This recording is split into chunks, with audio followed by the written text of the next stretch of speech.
María Dolores observaba con ojos llenos de terror cómo la arrastraban por la plaza central del pueblo, sus pies descalzos sangrando contra las piedras ásperas del camino. La joven de apenas 20 años había intentado escapar de San Cristóbal durante la noche anterior, corriendo desesperadamente hacia la libertad que nunca había conocido.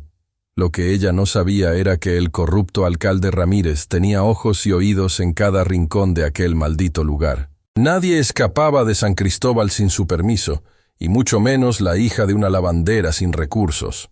Las cuerdas se clavaban en sus muñecas con cada tirón, dejando marcas rojas que pronto se convertirían en cicatrices permanentes, como las que ya llevaba en su alma.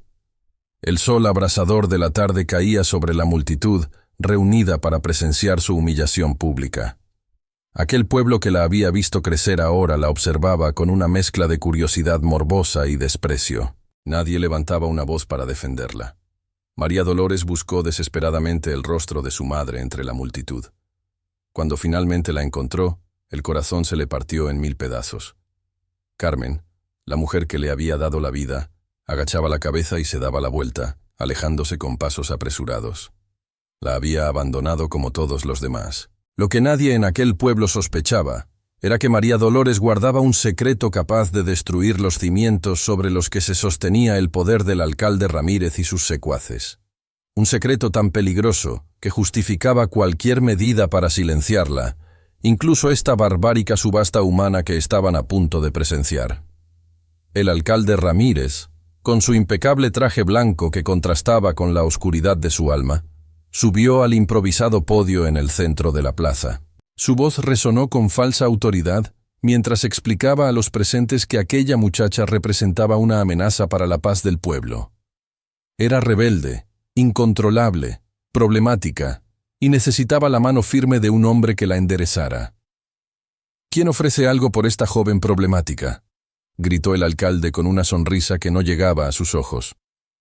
El silencio que siguió fue tan pesado como la humedad que oprimía el aire de aquel caluroso día de verano. Nadie quería cargar con una mujer que había desafiado abiertamente las reglas del pueblo.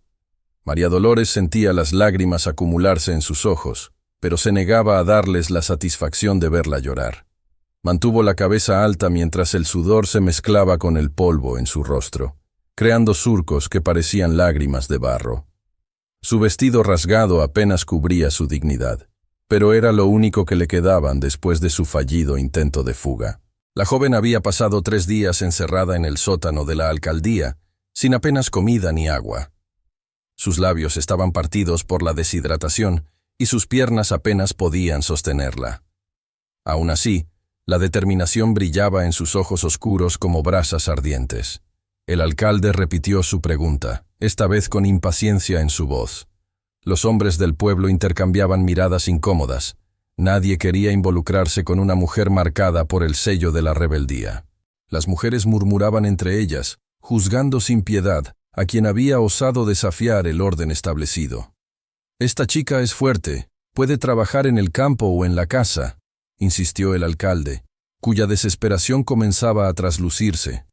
Si nadie la reclamaba, tendría que ocuparse él mismo de ella, y eso significaría tener que silenciarla permanentemente. Fue entonces cuando un murmullo recorrió la multitud. Desde el fondo de la plaza, un hombre alto y de aspecto sombrío avanzaba con paso decidido. Alejandro Montero, el dueño del rancho que se alzaba solitario en las colinas a las afueras del pueblo, se abría paso entre la gente que se apartaba a su paso, como si temieran contagiarse de su aura de misterio. Las cicatrices que cruzaban su rostro curtido por el sol y el viento contaban historias que nadie se atrevía a preguntar. Los rumores sobre él eran tan variados como inverosímiles. Algunos decían que había matado a su esposa en un arrebato de celos. Otros, que la había perdido junto con su pequeña hija en un trágico incendio. Lo único cierto era que vivía solo en aquella propiedad alejada, apenas bajando al pueblo para lo estrictamente necesario. El alcalde Ramírez no pudo ocultar su nerviosismo al ver acercarse a Montero. Aquel hombre era el único en todo San Cristóbal que nunca había podido controlar, el único que parecía inmune a sus amenazas y manipulaciones. Lo que Ramírez no sabía era que Alejandro Montero conocía más secretos sobre él de los que jamás imaginaría. «Yo me haré cargo de ella», dijo Montero con voz grave que no admitía réplica. No ofreció dinero, no preguntó condiciones. Simplemente extendió la mano esperando que le entregaran la cuerda que ataba a María Dolores. La joven observó con desconfianza a aquel hombre de aspecto severo y mirada penetrante. Había escuchado historias sobre él, ninguna reconfortante. Prefería la muerte a convertirse en la esclava de un hombre violento y solitario en una casa alejada de todo y de todos. «Si me voy con usted, ¿qué será de mí?», se atrevió a preguntar María Dolores, sorprendiendo a todos con su osadía. Nadie cuestionaba a Alejandro Montero, y menos una mujer en su situación. Los ojos del rancher se clavaron en los suyos con una intensidad que la hizo temblar. «Tendrás un techo, comida y trabajo digno. No serás mi esclava, sino mi empleada. Y sobre todo, estarás lejos de las garras de este pueblo». Estas últimas palabras las pronunció mirando directamente al alcalde, quien apretó los puños con rabia contenida. El público presenciaba atónito aquel intercambio. La tensión entre ambos hombres era palpable, como electricidad en el aire antes de una tormenta. Todos intuían que había una historia no contada entre ellos, un antiguo rencor que el tiempo no había logrado borrar. Finalmente, y ante la falta de otras ofertas, el alcalde no tuvo más remedio que acceder.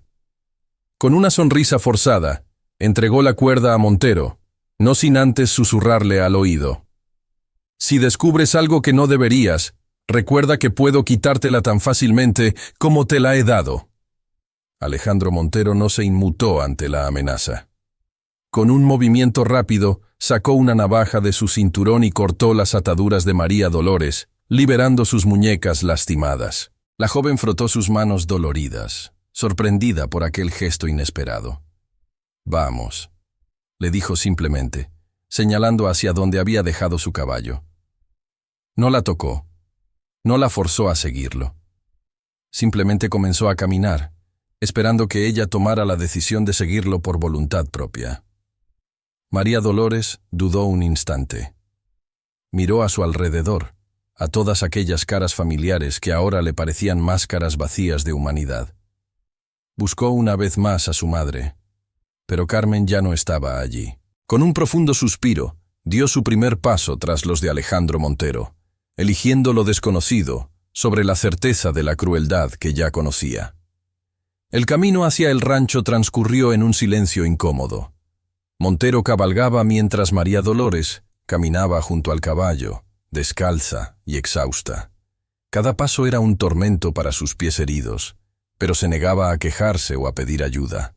Su orgullo era lo único que le quedaba intacto. Lo que la joven no podía imaginar era que Alejandro Montero la observaba de reojo, evaluando su determinación y resistencia. No era crueldad lo que lo motivaba a no ofrecerle montar con él, sino una prueba silenciosa de la fortaleza que necesitaría para lo que estaba por venir. Después de casi una hora de camino, cuando las piernas de María Dolores estaban a punto de ceder, Montero detuvo su caballo. Sin decir palabra, desmontó y le ofreció las riendas. La joven lo miró confundida, sin entender qué pretendía.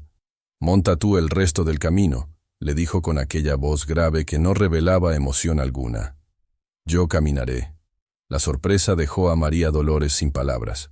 Torpemente, y con la ayuda reluctante de Montero, logró subir al caballo. La sensación de alivio al no tener que seguir caminando sobre sus pies lastimados fue inmediata, aunque la incomodidad de montar con su vestido rasgado la hacía sentirse vulnerable. Mientras avanzaban por el sendero polvoriento que serpenteaba hacia las colinas, María Dolores observaba la espalda ancha de aquel hombre enigmático que ahora caminaba delante de ella, guiando al caballo. ¿Qué tipo de persona ofrecía su caballo a una desconocida mientras él caminaba bajo el sol inclemente? No encajaba con las historias que había escuchado sobre él. El rancho apareció finalmente ante sus ojos cuando el sol comenzaba a ocultarse tras las montañas. No era la mansión decadente que María Dolores había imaginado, ni tampoco la cabaña destartalada que sugerían los rumores del pueblo. Era una construcción sólida de piedra y madera, rodeada de corrales bien mantenidos y un pequeño huerto que parecía prosperar a pesar del clima árido. Un perro pastor salió a recibirlos, moviendo la cola con entusiasmo al ver a su amo. Montero acarició brevemente la cabeza del animal antes de ayudar a María Dolores a desmontar. Sus piernas temblaron al tocar el suelo, entumecidas por el viaje y debilitadas por los días de cautiverio. «Hay un cuarto para ti en la parte trasera de la casa», le informó Montero mientras desencillaba al caballo. «Encontrarás agua para asearte y ropa limpia. La cena estará lista en 1 hora». María Dolores lo miró con desconfianza. Aquella amabilidad práctica no coincidía con la reputación del hombre. «¿Por qué me ha traído aquí?», se atrevió a preguntar. «¿Qué espera de mí?». Alejandro Montero detuvo lo que estaba haciendo y la miró directamente a los ojos. Por un instante, María Dolores creyó ver un destello de dolor en aquella mirada normalmente impenetrable. «No espero nada que no estés dispuesta a dar», respondió finalmente. «Necesito ayuda con la casa y el huerto. Tú necesitabas escapar de ese pueblo. Es un acuerdo que beneficia a ambos». No mencionó que la había reconocido desde el primer momento en que la vio en aquella plaza. No le dijo que conocía perfectamente quién era ella y lo que representaba. Algunos secretos debían guardarse un poco más, hasta que la confianza pudiera construirse entre ellos. Esa noche, después de un baño que le devolvió parte de su dignidad y una cena sencilla pero abundante que calmó el hambre de días, María Dolores se acostó en la cama limpia de su pequeña habitación. A pesar del cansancio, el sueño tardó en llegar. Las preguntas se acumulaban en su mente como nubes antes de una tormenta. ¿Quién era realmente Alejandro Montero? ¿Por qué la había salvado? ¿Y cómo reaccionaría cuando descubriera que ella poseía información que podía poner en peligro a ambos? Porque lo que el alcalde Ramírez más temía, lo que justificaba su desesperación por silenciarla, era que María Dolores había descubierto accidentalmente los documentos que probaban el verdadero origen de la fortuna del alcalde, construida sobre sangre inocente y tierras robadas. Lo que María Dolores no podía imaginar mientras finalmente se rendía al sueño, era que Alejandro Montero permanecía despierto en el porche de la casa, con su fiel perro a los pies y una escopeta cargada sobre las rodillas. Él sabía que Ramírez no se daría por vencido tan fácilmente. Pronto vendrían a buscarla, y él estaba preparado para defender lo que consideraba justo, aunque eso significara enfrentarse a todo un pueblo. Los primeros días en el rancho fueron una extraña mezcla de trabajo duro y descubrimientos sorprendentes para María Dolores. Contra todo pronóstico, Alejandro Montero cumplió su palabra. La trataba con un respeto distante, asignándole tareas en la casa y el huerto, pero nunca exigiéndole más de lo que podía dar ni invadiendo su espacio personal. Cada mañana, María Dolores se levantaba al alba para preparar el desayuno. Después, mientras Montero trabajaba con el ganado, ella se ocupaba de limpiar la casa, lavar la ropa y cuidar del huerto que, descubrió con asombro, producía los mejores tomates y chiles que jamás había probado. Lo que más la intrigaba era la pequeña biblioteca que ocupaba una de las habitaciones de la casa. Cientos de libros, cuidadosamente ordenados y mantenidos, llenaban estanterías desde el suelo hasta el techo. ¿Cómo un hombre supuestamente violento y primitivo, según los rumores del pueblo, podía poseer semejante colección? Más sorprendente aún fue cuando Montero, al sorprenderla admirando los libros, le dijo simplemente: «Puedes leer los que quieras, cuando termines tus tareas». Una tarde, mientras regresaba del huerto con una canasta de verduras frescas, María Dolores escuchó música proveniente de la casa. Curiosa, se acercó silenciosamente a la ventana.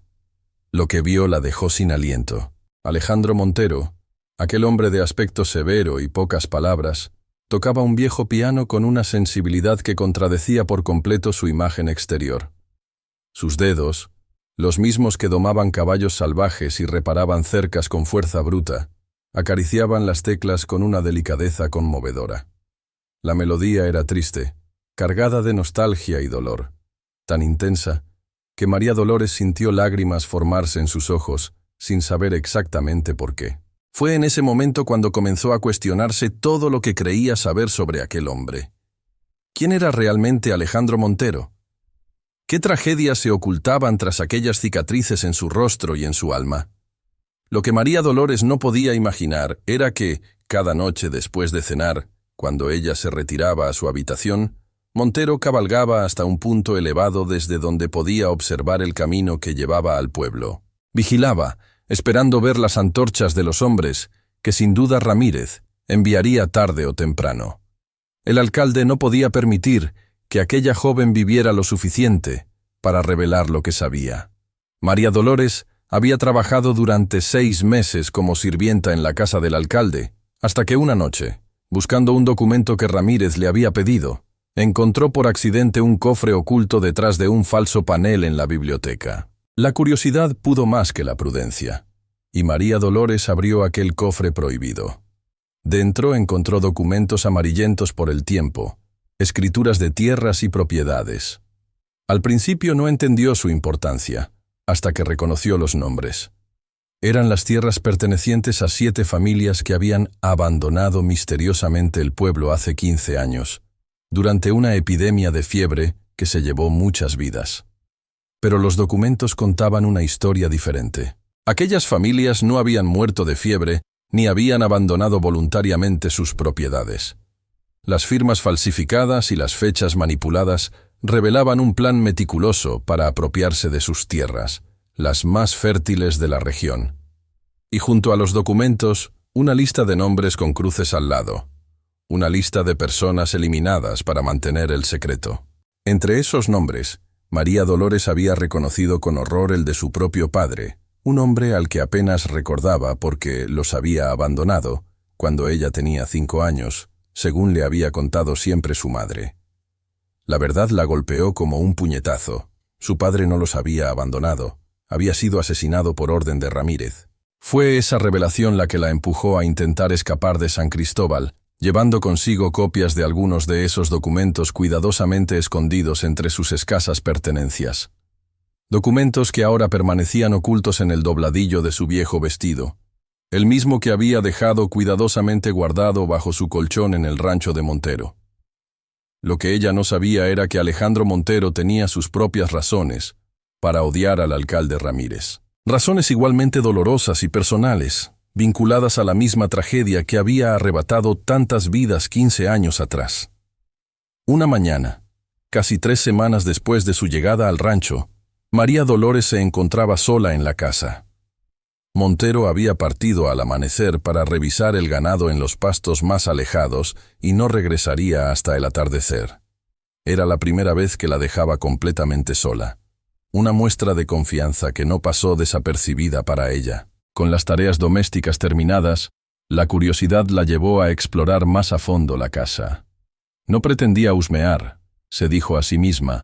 Solo quería entender mejor a aquel hombre enigmático con quien compartía techo.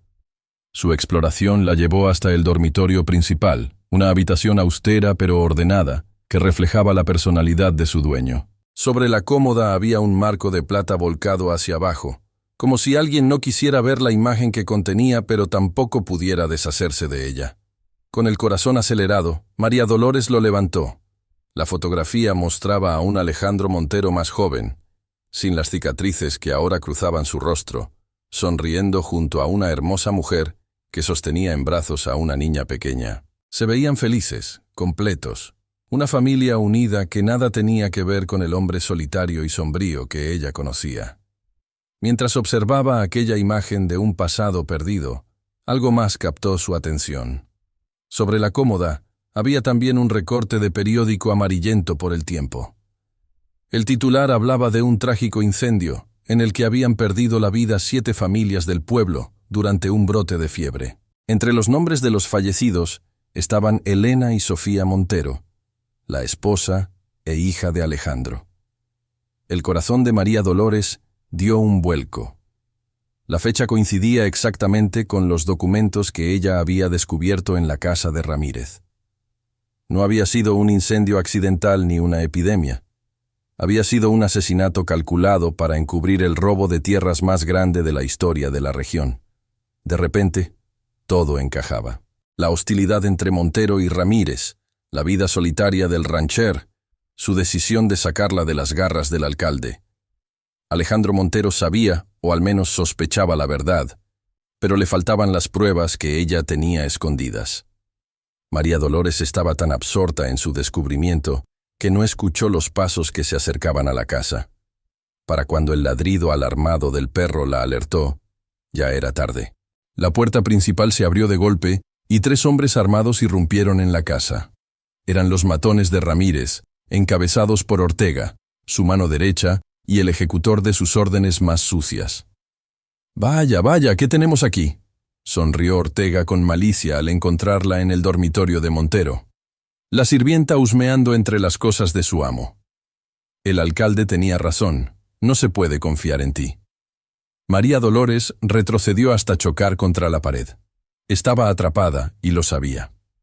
Su mente trabajaba a toda velocidad buscando una salida, una forma de ganar tiempo hasta que Montero regresara. Pero el rancho estaba demasiado lejos, y el sol apenas comenzaba su descenso. Faltaban horas para que volviera. «El alcalde quiere hablar contigo», continuó Ortega, acercándose amenazadoramente. «Está muy interesado en saber qué papeles te llevaste de su despacho».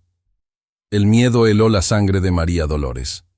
¿Cómo sabía Ramírez que ella había tomado documentos? Debía tener un informante en la casa, alguien que la había visto. Quizás incluso su propia madre, desesperada por congraciarse con el poder del pueblo. «No sé de qué habla», respondió con toda la firmeza que pudo reunir. «No me llevé nada». La bofetada de Ortega la tomó por sorpresa, tan fuerte que la derribó al suelo. El sabor metálico de la sangre inundó su boca mientras el hombre la levantaba bruscamente del brazo. «No tenemos tiempo para juegos», gruñó. «Vas a venir con nosotros por las buenas o por las malas, y luego nos dirás dónde están esos papeles, o el alcalde se asegurará de que tu madre pague las consecuencias». Esa amenaza fue más efectiva que cualquier golpe. María Dolores podía soportar el dolor, pero no podía permitir que su madre sufriera por sus acciones, sin importar cuánto la hubiera decepcionado. Mientras la arrastraban fuera de la casa, María Dolores miró desesperadamente hacia las colinas, esperando ver la figura de Montero regresando. Pero el horizonte permanecía vacío, indiferente a su desesperación. Solo el perro pastor ladraba furiosamente, intentando defenderla hasta que uno de los hombres lo golpeó con la culata de su rifle, dejándolo gimiendo en el suelo. La subieron a la fuerza a uno de los caballos, atando sus manos al frente para evitar que intentara escapar. Mientras cabalgaban de regreso a San Cristóbal, María Dolores sentía que el destino se burlaba cruelmente de ella.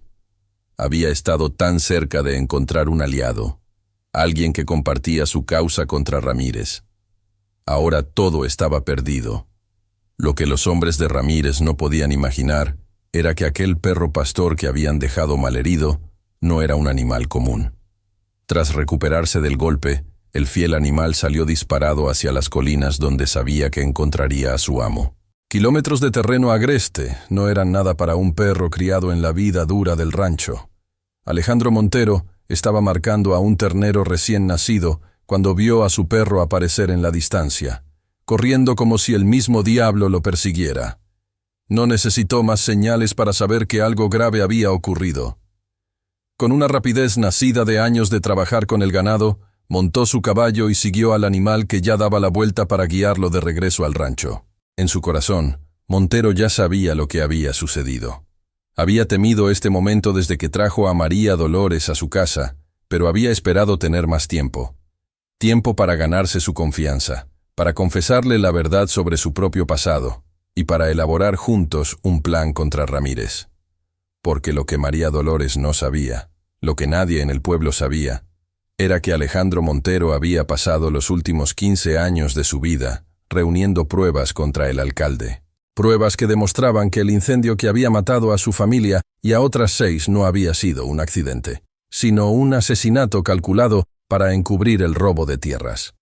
Las cicatrices en su rostro no eran el resultado de una pelea como todos creían, sino las marcas de su desesperado intento por rescatar a su esposa e hija de las llamas.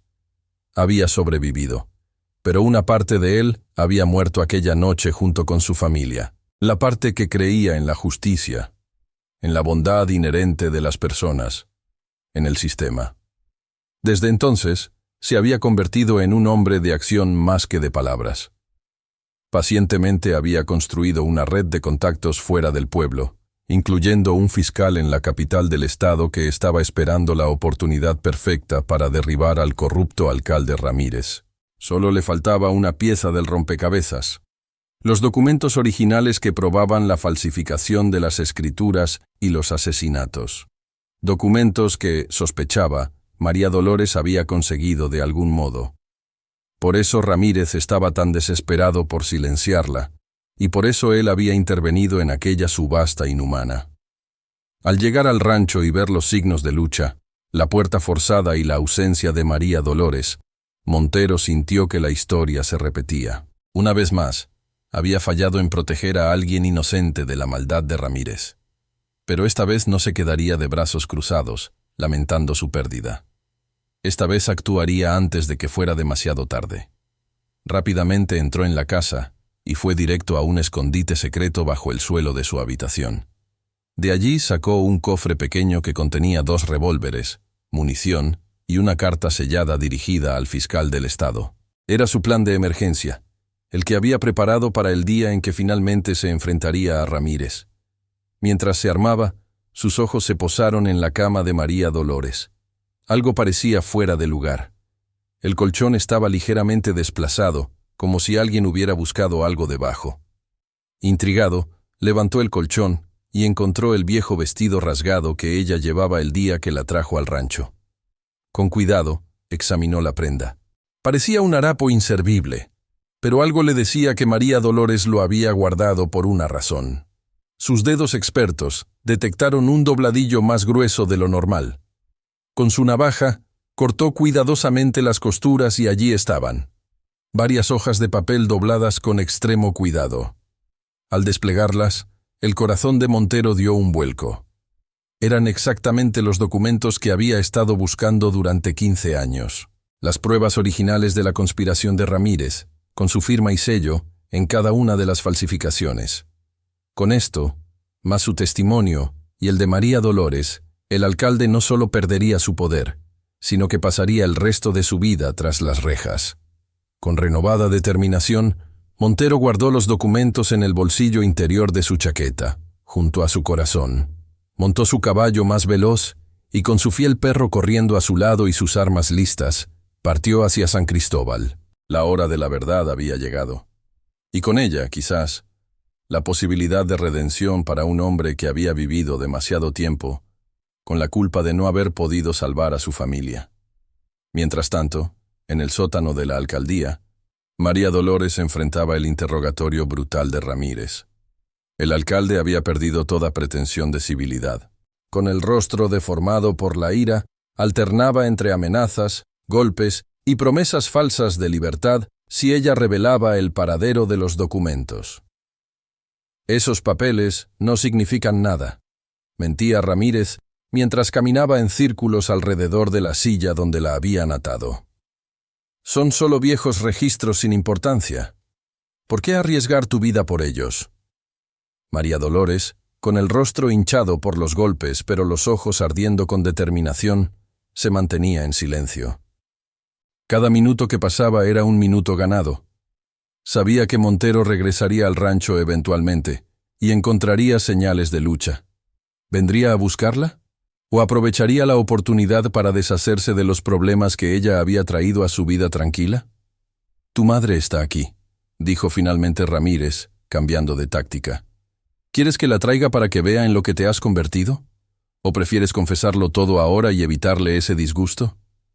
Al mencionar a su madre, María Dolores no pudo evitar que una lágrima solitaria rodara por su mejilla.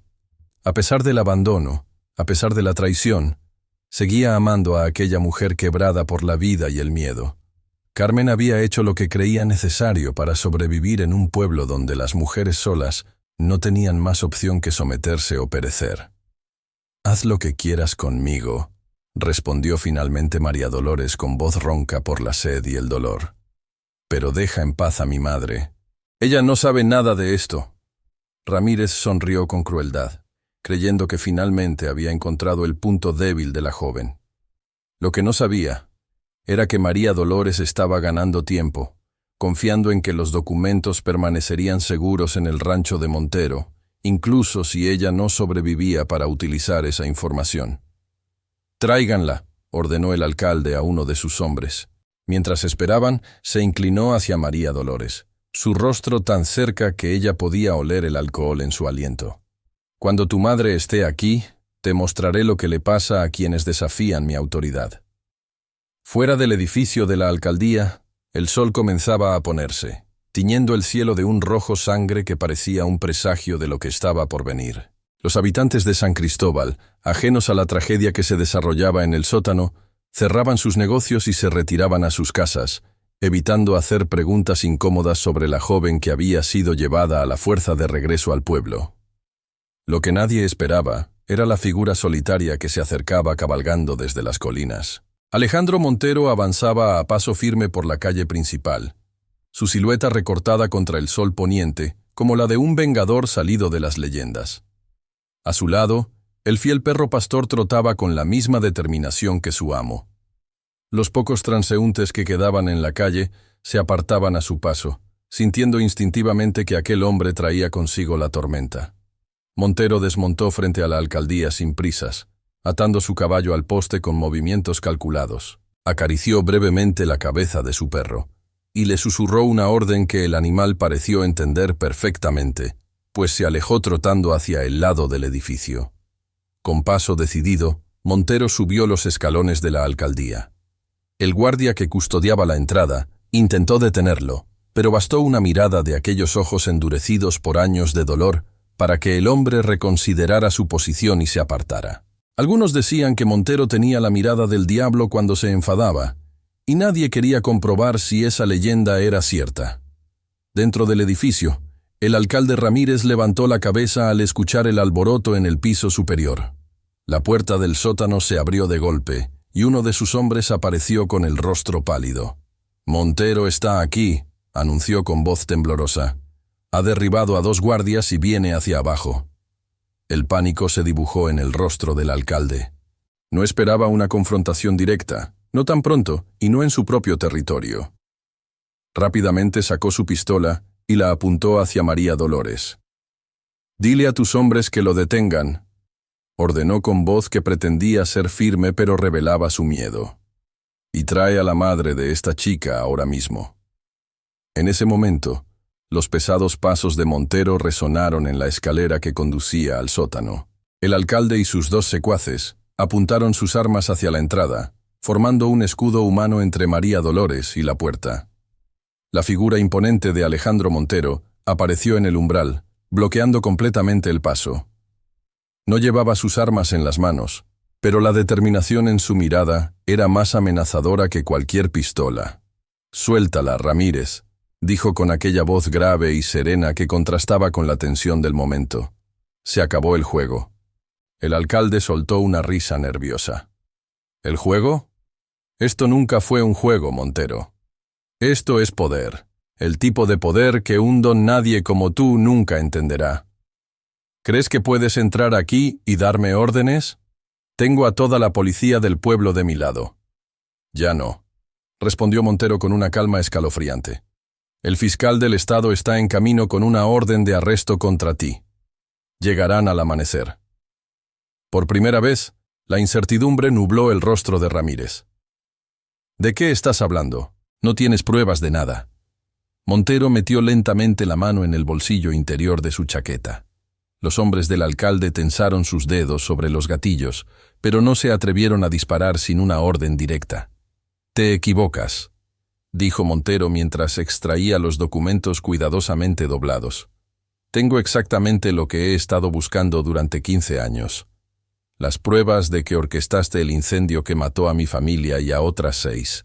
Las pruebas de que falsificaste documentos para robar sus tierras.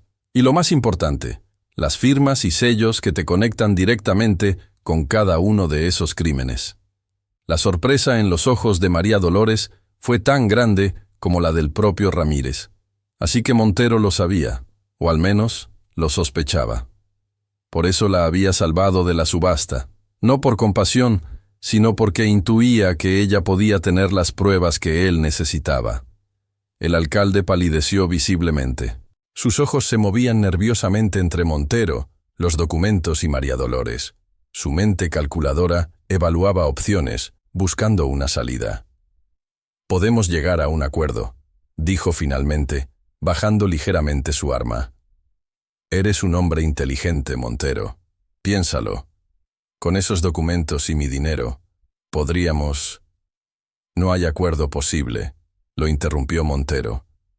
«No después de lo que hiciste. No después de Elena y Sofía.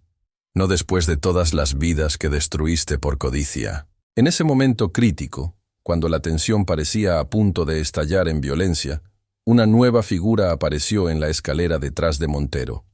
Era Carmen, la madre de María Dolores, con el rostro desencajado por el miedo y la preocupación. Uno de los hombres de Ramírez la empujaba hacia adelante, forzándola a entrar en aquella escena de pesadilla. «¡Mamá!», exclamó María Dolores, luchando contra sus ataduras. El corazón se le encogió al ver el terror en los ojos de la mujer que, a pesar de sus fallos, seguía siendo la única familia que le quedaba. Ramírez vio su oportunidad y la aprovechó. Con un movimiento rápido, agarró a Carmen y le puso el cañón de su pistola en la sien. «Suelta esos documentos o la mato aquí mismo», amenazó con voz temblorosa por la desesperación. El tiempo pareció detenerse en aquel sótano húmedo y mal iluminado. Montero evaluaba la situación con la calma de quien ha enfrentado la muerte muchas veces. María Dolores contenía la respiración, sabiendo que cualquier movimiento brusco podría costar la vida de su madre. Lo que ninguno esperaba era la reacción de Carmen. Aquella mujer, quebrada por años de miedo y sumisión, miró directamente a los ojos de su hija y en un acto de valentía que nadie hubiera imaginado, clavó su codo con todas sus fuerzas en el estómago de Ramírez. El impacto, aunque no muy fuerte, tomó por sorpresa al alcalde, haciéndole aflojar momentáneamente su agarre. Fue todo lo que Montero necesitó. Con la velocidad y precisión de quien ha pasado años preparándose para este momento, desenfundó su revólver y disparó. El estruendo del disparo resonó en las paredes del sótano.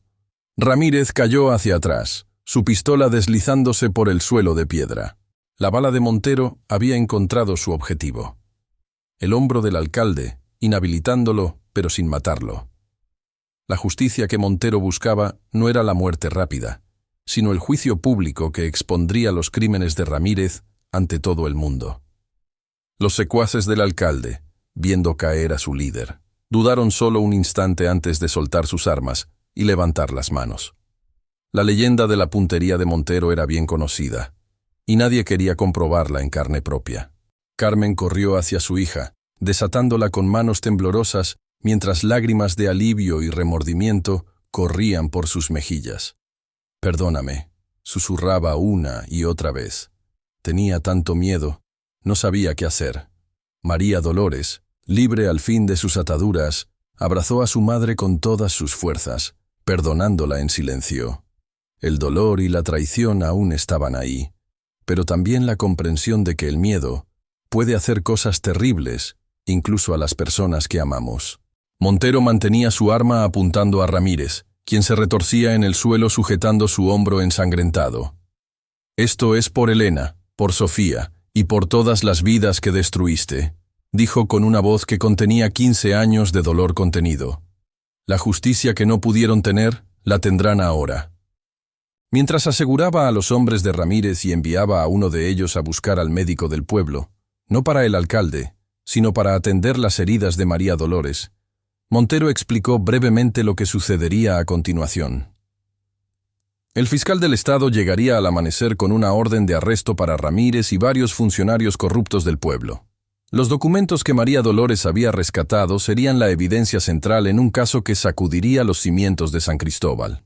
«¿Cómo supiste que yo tenía esos documentos?», preguntó María Dolores mientras Carmen limpiaba cuidadosamente las heridas de su rostro con un pañuelo húmedo. «No lo sabía con certeza», respondió Montero sin apartar la mirada de Ramírez. «Pero cuando te vi en aquella subasta, reconocí tu apellido. Tu padre, Manuel Domínguez, era mi amigo. Fue uno de los pocos que intentó advertirme sobre los planes de Ramírez antes del incendio. Lo mataron por eso. María Dolores sintió que el mundo se detenía un instante. Toda su vida había creído que su padre los había abandonado. Una mentira que su madre había mantenido por miedo a Ramírez y para proteger a su hija de la verdad. «¿Mi padre era tu amigo?», preguntó con voz quebrada. Montero asintió. «Un hombre valiente y honesto como pocos. Cuando supe quién eras, supuse que Ramírez te perseguía por alguna razón importante. El resto fue intuición. Y suerte al encontrar los documentos en tu vestido». Horas más tarde, cuando el alba comenzaba a iluminar San Cristóbal con una luz nueva y esperanzadora, los habitantes del pueblo despertaron con el sonido de varios vehículos oficiales entrando por la calle principal. El fiscal del estado, acompañado por policías estatales, llegaba tal como Montero había prometido. La noticia se extendió como fuego por el pueblo. Ramírez, el temido alcalde que había gobernado con mano de hierro durante 15 años, estaba bajo arresto. Los documentos que probaban sus crímenes estaban en manos de la justicia. Y la hija de Manuel Domínguez, junto con el viudo Alejandro Montero, eran los héroes inesperados que habían logrado lo que muchos creían imposible. La gente comenzó a reunirse frente a la alcaldía, primero en pequeños grupos temerosos, luego en una multitud cada vez mayor. Cuando los oficiales sacaron a Ramírez esposado y con el hombro vendado, un silencio sepulcral cayó sobre la plaza. El hombre que una vez había sido todopoderoso, ahora parecía pequeño y patético, evitando las miradas acusadoras de quienes habían sufrido bajo su tiranía. Detrás de él salieron María Dolores y su madre, seguidas por Alejandro Montero. Al verlos, un murmullo recorrió la multitud. Algunos bajaron la cabeza, avergonzados por su complicidad silenciosa. Otros, los más valientes, comenzaron a aplaudir tímidamente. El aplauso creció hasta convertirse en una ovación que resonaba entre los edificios de adobe de la plaza. «¡Justicia!», gritó alguien desde el fondo. «¡Justicia para nuestros muertos!». El grito fue coreado por decenas de voces. Eran las voces de aquellos que habían perdido a sus seres queridos en el incendio, de quienes habían visto sus tierras robadas, de todos los que habían sufrido en silencio durante años. Por fin podían expresar su dolor y su rabia sin miedo a represalias. María Dolores observaba la escena con una mezcla de emociones contradictorias. Satisfacción por ver caer al hombre que tanto daño había causado. Tristeza por los años perdidos, por la verdad sobre su padre que le había sido negada. Y una extraña esperanza naciente, como un pequeño brote verde después de un incendio devastador. A su lado, Alejandro Montero permanecía en silencio. Sus ojos, normalmente duros e impenetrables, mostraban por primera vez en 15 años un atisbo de paz. La venganza no le devolvería a su familia, lo sabía bien, pero la justicia, la verdadera justicia, podría permitirle finalmente comenzar a sanar. 3 meses después, San Cristóbal era un pueblo transformado. Con Ramírez y sus cómplices en prisión esperando juicio, se había elegido un nuevo gobierno local. Las tierras robadas estaban siendo devueltas a sus legítimos dueños o a sus descendientes.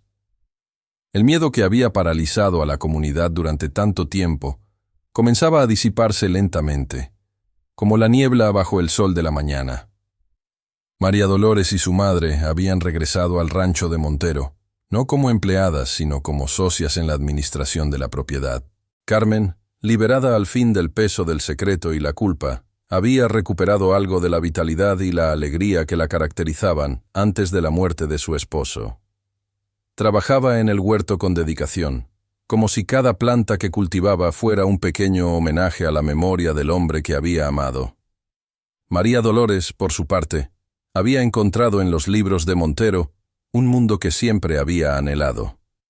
Con su apoyo, había comenzado a estudiar leyes por correspondencia. Soñaba con convertirse algún día en defensora de los indefensos para que ninguna injusticia como la que había sufrido su familia quedara impune. En cuanto a Alejandro Montero, el cambio en él era sutil pero profundo. Las cicatrices en su rostro permanecían, pero las de su alma comenzaban lentamente a sanar. Ya no pasaba las noches en vela, atormentado por pesadillas de fuego y gritos. Había retomado el piano, tocando ahora melodías menos tristes, aunque igualmente conmovedoras. Una tarde de otoño, mientras María Dolores leía en el porche y Carmen preparaba la cena, Montero se sentó junto a la joven con un pequeño cofre de madera tallada que ella nunca había visto antes. «Quiero mostrarte algo», dijo con aquella voz grave que ahora sonaba más cálida que cuando se conocieron. Abrió el cofre y extrajo una fotografía antigua. «Tu padre y yo, el día que inauguramos la escuela del pueblo». María Dolores tomó la fotografía con manos temblorosas. Allí estaba su padre, mucho más joven de lo que lo recordaba, sonriendo junto a un Alejandro Montero sin cicatrices. Ambos sostenían una placa conmemorativa frente a un pequeño edificio. «Él donó el terreno», explicó Montero. «Yo puse los materiales. Trabajamos juntos durante meses para construirla. Manuel creía que la educación era la única forma de liberar realmente a las personas del miedo y la ignorancia. Por eso Ramírez lo odiaba tanto». Las lágrimas nublaron la visión de María Dolores. Era un regalo precioso, esta nueva pieza del rompecabezas que era su padre. No el cobarde que había creído durante años, sino un hombre valiente que había muerto por defender sus principios. «Gracias», susurró, devolviendo cuidadosamente la fotografía. «Gracias por mostrarme quién era realmente». Montero asintió levemente. «Se parecía mucho a ti», dijo con una sonrisa casi imperceptible. «La misma determinación, la misma fuerza interior. Estaría orgulloso de la mujer en que te has convertido». Mientras el sol se ponía tras las colinas, tiñendo el cielo de tonos rojizos y dorados, María Dolores pensó en lo extraño e impredecible que era el destino. Había intentado escapar de San Cristóbal buscando una libertad abstracta, sin saber que encontraría mucho más. La verdad sobre su padre, justicia para los inocentes y, quizás lo más importante, un lugar al que realmente podía llamar hogar. Alejandro Montero, observando el horizonte junto a ella, reflexionaba sobre los giros inesperados de la vida. Había vivido 15 años consumido por el dolor y la sed de venganza, solo para descubrir que la verdadera sanación comenzaba con el acto de ayudar a otros. En María Dolores y Carmen había encontrado no un reemplazo para la familia que había perdido, sino una nueva forma de familia, basada no en la sangre, sino en experiencias compartidas, dolor superado y esperanza renacida. El perro pastor se acurrucó a los pies de ambos, satisfecho con el orden restaurado en su pequeño mundo. En la distancia, una tormenta se formaba sobre las montañas, pero por primera vez en muchos años, ni María Dolores ni Alejandro Montero temían lo que pudiera traer el mañana. Habían sobrevivido a lo peor que la vida podía ofrecerles, y habían emergido más fuertes, no a pesar del dolor sino a través de él. Y así, mientras las primeras gotas de lluvia comenzaban a caer, refrescando la tierra sedienta y prometiendo nueva vida, dos almas marcadas por la tragedia encontraban consuelo en la simple verdad de que incluso las heridas más profundas pueden sanar, y que a veces, en los lugares más inesperados y tras las circunstancias más dolorosas, se puede encontrar un nuevo comienzo. El juicio contra Ramírez y sus cómplices se llevó a cabo 6 meses después en la capital del estado. El tribunal estaba abarrotado cada día, no solo con habitantes de San Cristóbal, sino con personas de toda la región que habían sufrido bajo el régimen corrupto del exalcalde. La historia había captado la atención de los medios nacionales, convirtiéndose en un símbolo de la lucha contra la corrupción y los abusos de poder. María Dolores fue llamada a testificar. Con voz clara y firme, relató cómo había descubierto los documentos, el intento de Ramírez de silenciarla y los horrores de aquella subasta en la plaza. Su testimonio, junto con el de Alejandro Montero y las pruebas documentales, era irrefutable. Cuando el juez pronunció la sentencia, 30 años de prisión sin posibilidad de libertad condicional para Ramírez y penas menores para sus cómplices, un suspiro colectivo recorrió la sala. No era solo el alivio de ver hecha justicia, sino también la liberación de un miedo que había mantenido a todo un pueblo en silencio durante demasiado tiempo. Fuera del tribunal, Rodeados por periodistas y cámaras, María Dolores y Alejandro se mantuvieron dignos y serenos. No buscaban fama ni reconocimiento, solo justicia. Cuando un reportero les preguntó qué sentían al ver finalmente condenado al hombre que tanto daño les había hecho, fue María Dolores quien respondió: «La justicia nunca puede deshacer completamente el mal causado. No devolverá a mi padre, ni a la familia de Alejandro, ni a todas las vidas destruidas por la codicia y el abuso de poder. Pero nos permite honrar su memoria viviendo con la verdad y construyendo algo mejor sobre las cenizas de lo que perdimos». Esas palabras, pronunciadas con una sabiduría que iba más allá de sus años, fueron reproducidas en periódicos y noticieros de todo el país. Para muchos, se convirtieron en un lema, un recordatorio de que la justicia, aunque a veces lenta, finalmente llega. Un año después del juicio, la vida en el rancho había encontrado un nuevo ritmo. María Dolores avanzaba en sus estudios de Derecho, combinándolos con el trabajo en la propiedad. Carmen había desarrollado un próspero negocio vendiendo sus productos orgánicos en el mercado del pueblo, ahora renovado y libre de la influencia corrupta que antes lo controlaba. Y Alejandro Montero, el hombre que una vez había sido temido y evitado por todos, se había convertido en un respetado miembro del nuevo Consejo Municipal. Su experiencia y conocimientos eran valorados, y su historia personal servía como recordatorio constante de por qué la vigilancia contra la corrupción debía ser eterna. Una mañana de primavera, mientras María Dolores y Alejandro revisaban los libros contables del rancho en el porche, un coche desconocido se detuvo frente a la casa. De él descendió una mujer elegante de mediana edad, con un maletín de cuero en la mano. «¿María Dolores Domínguez?», preguntó al acercarse. «Soy Isabel Mendoza, decana de la Facultad de Derecho de la Universidad Nacional. Hemos seguido su caso con gran interés, y me gustaría hablar con usted sobre una beca completa para que continúe sus estudios con nosotros». La sorpresa dejó sin palabras a María Dolores. Nunca había soñado con la posibilidad de estudiar en la prestigiosa Universidad Nacional, un lujo que estaba muy lejos de sus posibilidades económicas. «Su historia y su determinación han inspirado a muchos», continuó la decana. «Necesitamos abogados con su experiencia de vida y su compromiso con la justicia. La beca incluye alojamiento y manutención. Solo tiene que decir sí». María Dolores miró a Alejandro, buscando consejo en sus ojos. Él asintió levemente, con una mezcla de orgullo y tristeza, que ella entendió perfectamente. Sería difícil separarse después de todo lo que habían pasado juntos, pero ambos sabían que este era el camino que ella debía seguir. «Sí», respondió finalmente María Dolores, con la voz temblorosa de emoción. «Acepto, y prometo honrar esta oportunidad». La historia de la joven que había sido puesta en subasta, del rancher solitario que la rescató, y de cómo juntos derrocaron a un tirano local, se había convertido en una leyenda moderna. Pero para María Dolores y Alejandro, era simplemente su vida, con todo su dolor, su lucha y finalmente su redención. Lo que el destino les depararía en el futuro era incierto. Tal vez María Dolores regresaría al rancho después de completar sus estudios, o tal vez su camino la llevaría a defender causas justas en lugares distantes.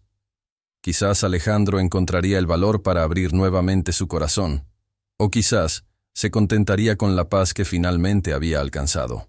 Lo único seguro era que las vidas que habían sido unidas por la tragedia habían encontrado, en medio del dolor y la lucha, algo precioso e inesperado, una segunda oportunidad. Y en este mundo imperfecto, lleno de injusticias y sufrimiento, las segundas oportunidades son quizás el regalo más valioso que podemos recibir o dar. Porque como dice el viejo refrán que Carmen susurraba a su hija cada noche antes de dormir, la vida no siempre es justa, pero siempre, siempre existe la posibilidad de la justicia. Y en esa posibilidad, en esa esperanza, reside tal vez la verdadera esencia de nuestra humanidad. El sol se ponía una vez más sobre el rancho de los Montero, ahora rebautizado como Nueva Esperanza, iluminando con su luz dorada las cicatrices de un pasado doloroso y las semillas de un futuro prometedor. Porque si algo habían aprendido María Dolores y Alejandro en su improbable viaje juntos, era que incluso en los lugares más oscuros puede florecer la luz, y que a veces el verdadero hogar no es un lugar, sino las personas con quienes elegimos compartir nuestras batallas, nuestras victorias y sobre todo, nuestras segundas oportunidades.